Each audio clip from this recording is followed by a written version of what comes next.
में आपका स्वागत है। आज देखेंगे मैथ और बहुत सारे सूत्र भी बताएंगे। इस प्रैक्टिस सेट को अंत देखिएगा, एकदम शुरू से अंत तक आराम से समझते जाइएगा। हमें पूरा विश्वास है आपको फ़ायदा करेगा। और ये हर मतलब एग्ज़ाम के लिए, चाहे स्टेट का एग्ज़ाम दीजिए चाहे सेंट्रल का एग्ज़ाम दीजिए, आपका हर जगह काम देगा। देखिएगा ये क्या है, 25 वस्तुओं को बेचने पर 5 वस्तुओं के विक्रय मूल्य के बराबर लाभ प्राप्त होता है। यानी कहने का मतलब का है 25 वस्तुओं को बेचने पर, ठीक है, 5 वस्तुओं के विक्रय मूल्य के बराबर लाभ प्राप्त होता है। तो लाभ प्रतिशत ज्ञात करें। 25 वस्तु को आप बेच रहे हैं, ठीक है, तो मान लीजिए एक वस्तु को आप कितना बेचेंगे, ठीक है, एक वस्तु का है ना विक्रय मूल्य मान लीजिए, ठीक है ना, विक्रय मूल्य क्या है, आपको 1 रुपया है। एक वस्तु का विक्रय मूल्य कितना है, 1 रुपया है। ठीक, तो आप अगर 25 वस्तु बेचेंगे, ठीक है, अगर आप 25 वस्तु बेचेंगे, 25 वस्तु, तो 25 वस्तु का विक्रय मूल्य जो होगा, 25 वस्तु का विक्रय मूल्य, ठीक है, विक्रय मूल्य आप खुद जान गए कि 25 रुपया हो जाएगा, 25 रुपया हो जाएगा। लेकिन आपको लाभ जो मिल रहा है, लाभ जो प्राप्त हो रहा है, 5 वस्तुओं को विक्रय मूल्य के बराबर लाभ हो रहा है, यानी लाभ जो होगा यानी 5 रुपया होगा। ठीक है, तो क्रय मूल्य कितना हो जाएगा, पहले क्रय मूल्य ज्ञात करिए तब पता चलेगा। क्रय मूल्य बराबर क्या होता है, क्रय मूल्य बराबर आपको पता होगा कि विक्रय मूल्य माइनस लाभ, विक्रय मूल्य माइनस लाभ, यानी 25 माइनस 5 यानी क्या हो गया, 20 रुपया। अब 20 रुपया जब क्रय मूल्य हो गया, अब आपको निकालना था लाभ प्रतिशत। इसलिए आपको पता है कि लाभ प्रतिशत बराबर सूत्र होता है, लाभ प्रतिशत बराबर सूत्र होता है लाभ गुना 100 बटा का हो गया क्रय मूल्य। क्या होता है सूत्र, लाभ गुना 100 बटा क्रय मूल्य। अब लाभ कितना है 5 गुना 100 बटा का हो गया क्रय मूल्य। क्रय मूल्य कितना आया है 20, ठीक है, तो 20 बचे 100 यानी 5 गुने 5 यानी कितना हो गया 25%। यही आपका 25% लाभ प्राप्त हो गया। तो यहां लिखना होगा कि माना कि, ठीक है, मान लीजिए माना कि एक वस्तु का विक्रय मूल्य कितना 1 रुपया, 25 वस्तु का विक्रय मूल्य 25 रुपया, तो विक्रय मूल्य 25 रुपया हो गया। और कह रहा है कि 5 वस्तुओं के विक्रय मूल्य के बराबर, देखिए यही विक्रय, ये जो लाभ वाला बताता है उसी के अनुसार यहाँ वस्तु का क्रय मूल्य या विक्रय मूल्य मानना होगा कि एक वस्तु का क्रय मूल्य कितना है, एक वस्तु का विक्रय मूल्य कितना है। ठीक है, अब आगे देखेंगे। ठीक है, अब दूसरा सवाल देखिएगा। इस तरह के सवाल में कितना बहुत लोग ट्रिकली पढ़ लेते हैं, ट्रिकली, लेकिन ट्रिकली में क्या होता है आपको समस्या आएगी। और बेसिक क्या है, एक तरह का मान लीजिए किसी पेड़ का जड़ है, बेसिक जिनको आ गया वो कभी जीवन में नहीं भूलेंगे। तो देखिएगा दूसरा सवाल जब हल करिएगा तो देखिए यहां से हल करिए, नीचे से ऊपर वाला को छोड़ दीजिए पहले नंबर, तो 5 है तो ये 5 छोड़ दीजिए।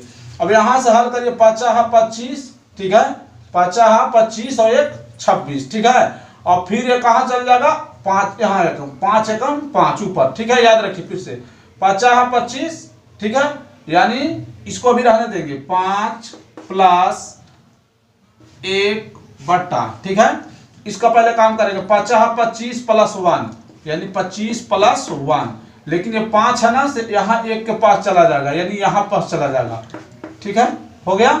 अब देखिए इसको एक लाइन और करिए, 5 ऊपर वाले हैं और इसको क्या करेंगे, देखिए पहले 5 प्लस ये क्या होगा 5 एकम 5 और नीचे कितना 25 और 1 26, ठीक है।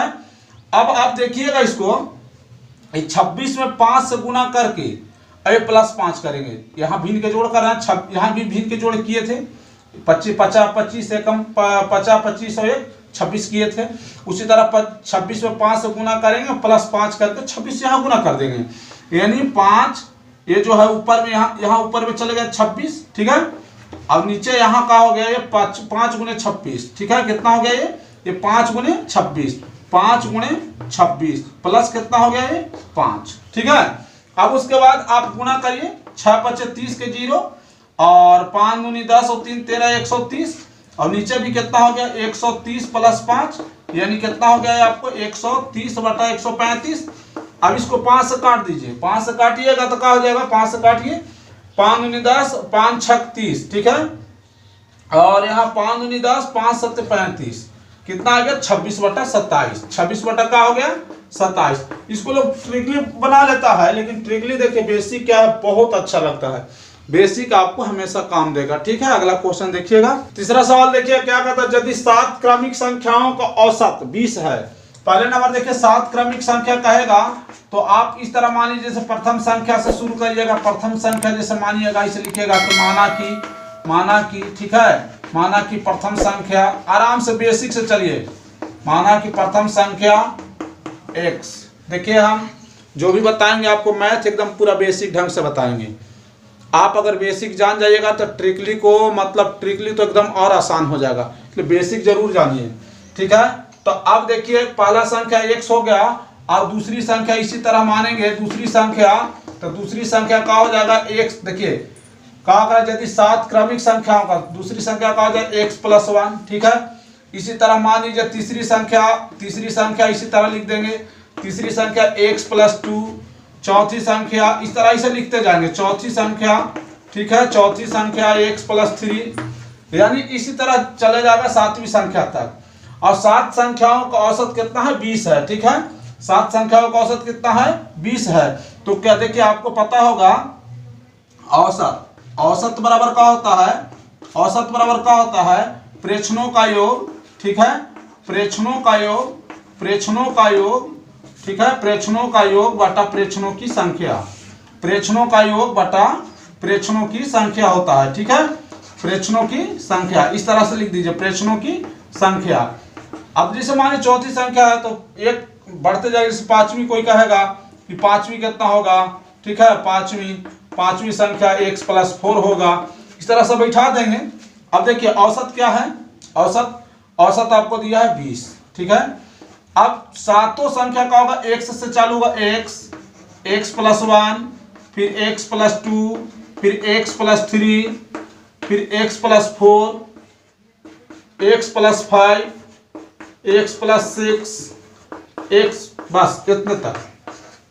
अब गिन लीजिए 1 2, जितना x ही गिन लीजिए, 1 2 3 4 5 6 7 हो गया। अब बटा का लिखेंगे, प्रेक्षणों की संख्या, प्रेक्षणों का योग बटा प्रेक्षणों की संख्या 7 हो गया ये। अब देखिए 7 तो का हो जाएगा, 7 से आप गुना करिए, 20 7 4 से, यानी 100 का होगा 40। और इधर तो आप जान रहे हैं कि 7 x हो गया, 7 को 1 से जोड़ लीजिएगा, यहां से जोड़िए 6 5 11 11 11 4 15 15 15 3 18 2 20 20 20 और 1 21 हो गया। ठीक है, अब कहा करिए 21 को इधर घटा दीजिए बायां साइड ला करके, 140 में से 21 घट जाएगा, इधर का बचेगा खाली 7x बचेगा। ठीक है, अब उसके बाद देखिएगा, अब 10 में से 1 गया, देखिए लिखेंगे 7x बराबर 7x बराबर का है, 10 में से 1 गया 9 का हो गया ये 9, और उसके बाद 13 में से 2 गया, 13 में से 2 गया 11। ठीक है, अब देखिए 119, 7 से काटिए, 7 एकम 7 7 7 49। ठीक है, 17 7 49 से x बराबर का हो गया 17। अब आपको पता है कि x जो सबसे छोटी संख्या है, एक बढ़ते बढ़ते सबसे लास्ट संख्या क्या हो जाएगा, सबसे बड़ी संख्या x+6, यानी बड़ी संख्या कितना हो जाएगा, x+6। ठीक है, बड़ी संख्या x+6, मतलब कहने का मतलब क्या है, 17 6 जोड़ दीजिए, 17 6 कितना होता है 23, यही सबसे बड़ी संख्या आ गया। कोई दिक्कत? 4 नंबर प्रश्न कहता है कि यदि a, 4 नंबर क्या कहता है, यदि a b से 50% अधिक है तो b a से कितना प्रतिशत कम है। देखिए ऐसा सवाल में बहुत विद्यार्थी लोग गड़बड़ा जाते हैं कि ये 50% अधिक है तो वो भी 50% कम होगा। नहीं, यहाँ आराम से सवाल देखिएगा, देखते जाइएगा, एकदम बेसिक ढंग से बता रहा आपको। यदि a जो a है, ठीक है, a जो है b से 50% अधिक है तो b, ठीक है, b को मान लीजिए 100, और b से 50% अधिक है तो इस 100 का 50% तो 50 से होगा। ठीक है, तो a कितना हो जाएगा 100 + 50। ठीक है, यानी यदि a, देखिए a b से 50% अधिक है, यानी a कितना है 150 और b कितना है 100। तो अब कहते हैं तो b a से कितना प्रतिशत कम है। तो देखिए b कितना कम है यहां से, तो देखिए 150 में ए 100 है, यानी 150 ये है, ए है 150 यानी 150 है, और बी कितना है 100 है। तो इसका मतलब ये 150 है, 50 100 है, तो इससे कितना कम है 50 कम है।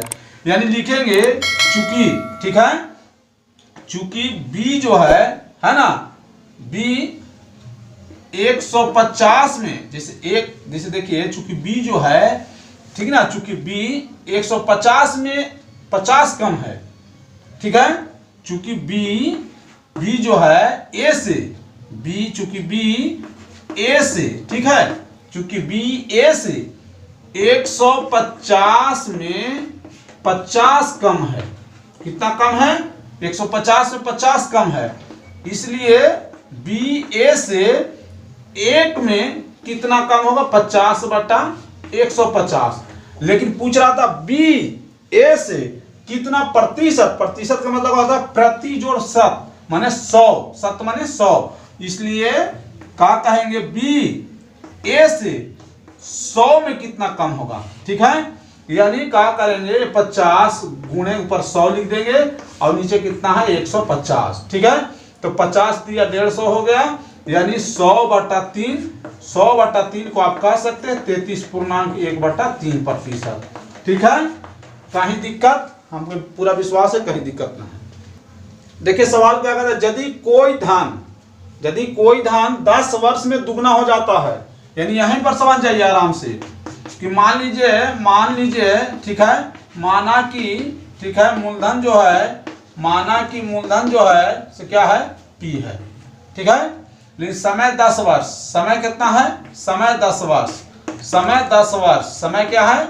10 वर्ष, 10 वर्ष में दुगना हो जाता है, यानी मिश्रधन जो है, मिश्रधन जो P था, ये P मूलधन था, वो 2P मिश्रधन में बदल गया, दुगना कहेगा तो 2P, ठीक है। तो आपको पता होगा कि ब्याज, तो ब्याज जो है, ब्याज क्या करते हैं? ब्याज बराबर का होता है मिश्रधन, ठीक है, मिश्रधन माइनस का होता है मूलधन, मिश्रधन माइनस मूलधन, और मिश्रधन कितना है? 2P माइनस P, यानी P, ब्याज तो P आ गया। तो कहता क्या है कि यदि कोई धान 10 वर्ष में दुगना हो जाता है तो कितने वर्ष में 3 गुना हो जाएगा? अब इसे का पहले दर निकालिए, तो दर बराबर का होता है ब्याज गुने 100 मूलधन गुने समय, ठीक है। तो क्या हो गया? अब इसी को लिखिए ब्याज कितना है? ब्याज तो P आया है यहाँ, P गुने 100, और मूलधन भी P है, और समय कितना है? 10, P खत्म, 10 दही के 100, यानी परसेंटेज दर कितना आ गया? 10%। अब सवाल आपको कहता है, सवाल क्या कहता है कि कितने वर्षों में समय निकालना है? 3 गुना हो जाता है, तो यहाँ लिखना होगा अब जो मिश्रधन है, अब, ठीक है, अब मिश्रधन जो है वो आपको मिश्रधन कितना हो जा रहा है? मिश्रधन 3 गुना माने 3P, उस समय दुगुना हो रहा था 2P था। तो ब्याज जो है, अब देखिए ब्याज, तो ब्याज क्या हो जाएगा? ब्याज जो है 3P में से, मिश्रधन में से मूलधन घटेगा, ठीक है, मिश्रधन 3P आया और मूलधन क्या था? P, तो ब्याज क्या हो गया? ब्याज बराबर आ गया 2P। अब निकालना क्या है? समय का है कि मूलधन तो P है, ब्याज यहाँ है ही, दर 10% आइए गया, तो समय बराबर आपको का सूत्र होता है? समय बराबर ब्याज गुना 100, ब्याज गुना का होता है 100, और मूलधन गुने दर, मूलधन गुने का होता है दर, ठीक है। अब समय बराबर ब्याज कितना है? 2P गुना 100, मूलधन तो P है, और दर कितना आया है? 10%, तो 10 लिख दीजिए, ठीक है, P काट दीजिए, 10 दही के 100, यानी P गुना 10, देखिए 2 गुना 10 यानी 20 वर्ष, 20 वर्ष में क्या हो जाएगा? ये धान क्या हो जाएगा? 3 गुना हो जाएगा, ठीक है। आराम से उतार लीजिए। अब देखिएगा उस दिन सूत्र लिखाए थे, तो 63 सूत्र लिखाए थे अगला वीडियो में, अब 64 नंबर में मान लीजिए इसको होना चाहिए, लेकिन आज का छठा सवाल में देखिए बेलन का आयतन बराबर पाई आर स्क्वायर होता है। देखिए यहाँ पाई का मान आपको बताया था कि पाई का मान क्या होता है? पाई का मान क्या होता है? 22/7, पाई का मान 22/7, चाहे 3.14 पाई का मान बैठाइए, ठीक है। अब देखिए आर, आर क्या कहते हैं, यह त्रिज्या को आर कहेंगे, ठीक है। और ये क्या होता है, बेलन की ऊंचाई होता है, चाहे ये वाला कह दीजिए चाहे यहां से यहां तक कह दीजिए, बेलन की क्या होती है, ऊंचाई होती है। तो अगर बेलन का आयतन निकालना होगा तो पाई आर स्क्वायर एच, बेलन का क्षेत्रफल निकालना होगा तो 2 पाई आर एच इस पर, ठीक है। अब उसके बाद शंकु, शंकु देखिए बेलन का मतलब एक ड्राम की तरह होता है, ड्राम है वो बेलन है, ठीक है। यानी तेल वाला जो ड्राम जो होता है, ये टंकी का ही है, वो बेलन का आकार का होता है। शंकु, शंकु, शंकु का आयतन का सूत्र का होता है 1/3 पाई आर स्क्वायर एच, ठीक है। देखिए इसमें कहा आर ए वाला है, एच ए वाला, ये एल है, यानी तिरछी ऊंचाई को एल कहते हैं, और एच यहां से यहां तक एच कहेंगे, और ये क्या है, त्रिज्या है। तो शंकु का क्षेत्रफल होता है पाई आर एल। अब इसमें क्या है, शंकु कोई कहेगा, शंकु का मतलब क्या होता है, जैसे तेल नापने वाला कुप्पी है ना, या तेल नापने वाला कुप्पी कहिए, चाहे शंकुआकार या शंकुआकार का कोई ऐसा बर्तन देख लीजिए, जैसे मान लिया जाए तेल नापने वाली कुप्पी हो गया, और उस तरह का बर्तन भी होता है जो शंकु के आकार का होता है, ठीक है।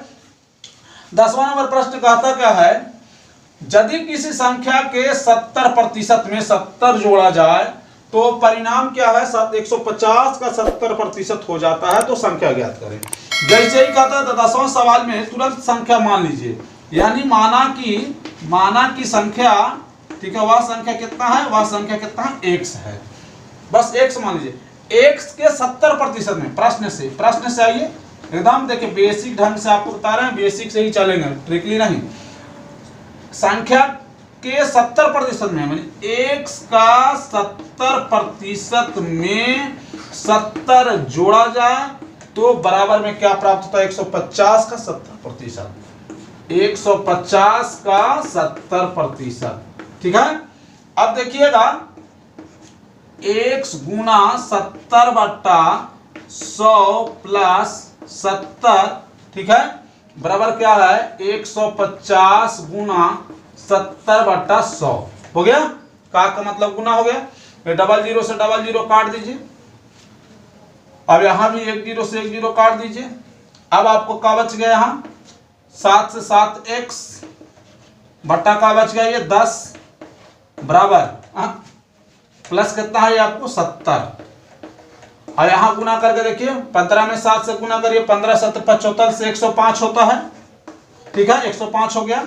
70 को उधर ले जाइए दाएं साइड तो माइनस में हो जाएगा, इसमें छूछा नहीं करना है, ठीक है, यानी 7x बटा का है 10, 7x बटा 10 है, ठीक। अब देखिएगा यहां, अब इसी को यहां बना देते हैं 7x बटा 10, ठीक है, 7x बटा का हो गया 10, कोई दिक्कत।